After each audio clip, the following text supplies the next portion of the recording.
L'inquinamento sento sotto un muro di cemento. Sono fermo ad aspettare che si prosciughi il fiume per poi passare. Il rombo dei motori all'interno dei pedoni. Scatta il verde, si sciolgono i cani. Palazzi a 10 piani.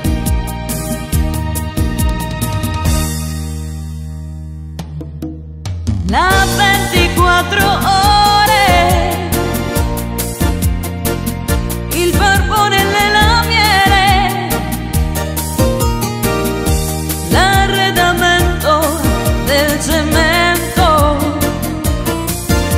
le onde ti colpiscono senza schiuma e né rumore, il clima al manicomio, scienziati e premi Nobel.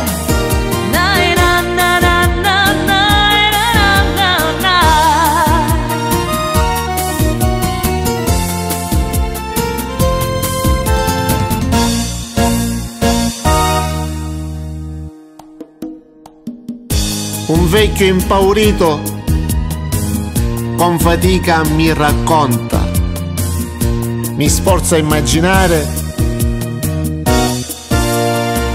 la leggerezza dell'aria e il profumo del mare. Lui sembra uno straniero, ma è nato qua, sconfitto dal cemento e dal petrolio, dal rumore e dall'elettricità